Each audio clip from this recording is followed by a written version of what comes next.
سجده سهو کله واجب کیږي او د سجده سهو صحیح طریقه څه ده. ډیر خلک په دې حواله سره د غلط فهمي شکار دي.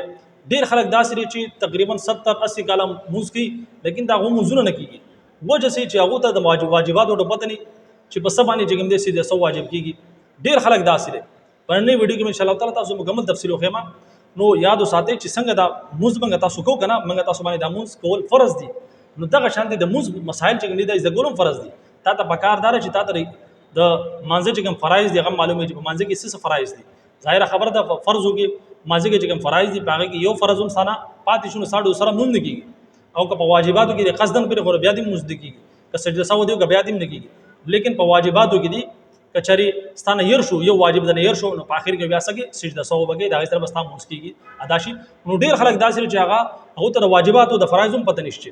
نو په کار دار چې منګه دا زده کو اوس راځو د سجده سو طرف ته چې سجده سو کله واجب کیږي. نو یاد وساتئ چې په فرایض کې تاسو نه یو فرض هم پاتې شي اگر چې هغه په یره باندې وي نو په دغه صورت کې هم موږ نه کیږي دوباره به موږ کوي په سجده سو تر چګم دي داغي قضا نه کیږي.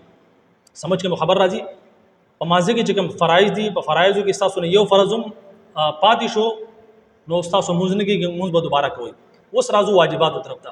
واجبات په مازه کې چې کوم واجبات دي که قصدن تاسو یو واجب لري خو نو هغه په سجده سو سره داغي هغه کمینه پوره کیږي دوباره به بیا موږ کوي. او کچري قصدن خپلین خو تاسو نه ير شو نو بیا په اخر کې سجده سهو کوي. نو دا واجبات کم دي چې تاسو نه ير شي په اخر کې بیا تاسو سجده سهو کوي. درته ز په ترتیب سره وایم. اول الحمد شریف ویل یعنی سورۃ الفاتحه د ویل کې الحمدلله رب العالمین الرحمن الرحیم دا ویل سری دا واجب دي. نمبر 2 د دینه بعد چې کوم دي سورۃ ملاول یعنی الحمد شریف سره سورۃ ملاول دا واجب دي. نمبر 3 د فرض په اولنی 2 رکعاتونو کې قرات کول سدي دا واجب دي. سمجھ کې خبر راځي د فرض په اولنی 2 رکعاتو کې قرات کول یعنی د سورۃ الفاتحه سره سورۃ ملاول دا واجب دي. نمبر 4 الحمد شریف چې کوم دا سورۃ نمخ کې ویل دا واجب دي یعنی مخکې الحمد شریف ویل بیا سورۃ ویل دا څنګه چې تاسو الټا وکړي چې الټا خو کو په اخر کې بیا څه کوي سجده سهو وکوي. د هغې نه علاوه 5 نمبر رکوع چې رکوع هو کړه نو رکوع نه بعد چې کوم دی بیا بسیده ودرېږي او کچري ډیر شي خلک داسې چې رکوع کې لا پوره نه جوړ شي چې سجده لاړ شي نو ګوره یاد وساتئ داسې موږ نه کیږي او کچري تاسو قصدن داسې عمل کړئ نو بیا موږ د کیږي سجده سهو سره کار نه کیږي او کچري په غلطۍ سره تاسو چې کوم دی نیم پاسې دلی او بیا ډایرکټ سجده لاړ شي یعنی رکوع نه بعد سیده ولاړ نه بلکې ډایرکټ سجده لاړ شي لغونه پاسه سجده لاړ شي بیا د ساده په اخر کې په غلطۍ سره تاسو نه داشوي نو بیا په اخر کې سو کوي سجده سو کوي کنه داسې بیا موږ نه کیږي. په کاردار چې ګټه سجده وکي رکوع کې د رکوع نه بعد بیا ودرېږي بیا چې کوم دی بیا سجده لځي. د هغې نه علاوه د دوړو سجدو په میس کې ناشته یعنی چې یو سجده خو کړه بیا الله اکبر بیا بکینه ډېر چې خلک داسې چې هغه یو سجدو کې لا نیمه پورنی پاسې چې بیا دغه سجده لاړ شي نو ګوره یاد وساتئ دا په میس کې ناشته چې کوم دی داسې دي دا واجب دي. نو خو په اطمینان سره بکینه سجده به کوي بیا بکینه په اطمینان سره او بیا به دوی سجده لاړ شي نو د دوه سجدو په میس کې ناشته داسې دي دا واجب دي. د هغې نه علاوه اولنې قاعده کول یعنی د 2 رکعاتو نه بعد چې کله په تحیات باندې مونږ کینو دغه ته قاعده اوله ویل کېږي نو دا قاعده اول چې کوم دا کولم واجب دي. کچري تاسو نه قاعده اوله پاتې شي په غلطۍ سره تاسو دریم رکعات لا پاسې نو په اخر کې بیا څه کوي بیا به سجده سو کوي د سجده سو طریقه تم بیا په اخر کې خېما او التحیات ویل یعنی په قاعده کې التحیات ویل دا سری دا واجب دي.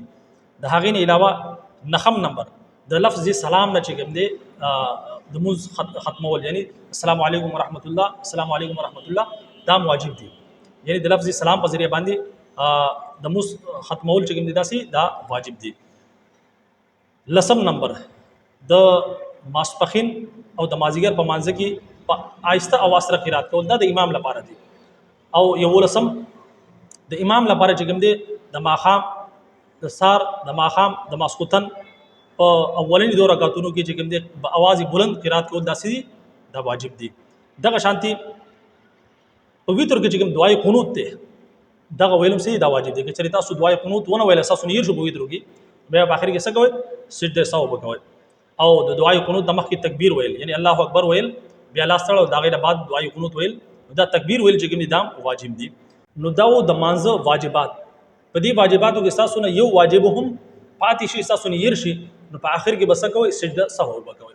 سجده سهو طریقه سره چې کله تاسو اخري سجده خو کړه دا غینه بعد چې تاسو په تحیات باندې کې نسته نو بیا بس کوي التحیات لله والصلوات والطیبات والسلام علیک ایها النبی ورحمت الله وبرکاته، السلام علینا وعلى عباد الله الصالحین، اشهد ان لا اله الا الله واشهد ان محمدا عبده ورسوله.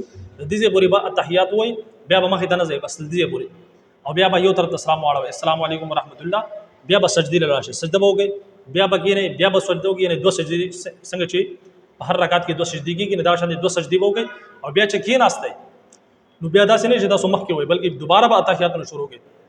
التحیات لله به بیا التحیات نه بعد بیا درود شریف ته بیا دعا ده، بیا به دوه طرف ته سلام واړوي. دا شان چې کوم تاسو به موږ کې کوم کمی راغله د واجباتو په ذریعہ باندې هغه به پوره شي. بهرحال د سجده سهو مکمل طریقه ما تاسو مخه ته بیان کړه چې په سمانه سجده سهو واجب کیږي او واجبات یې تم بیان کړو او د هغې نه بعد د سجده سهو چې کوم طریقه وا هغه مې تم بیان کړه. امید کوم چې د سجده سهو دا طریقه به په سمجھ کې راغلي. اجازه راکړئ. السلام علیکم ورحمت الله وبرکاته.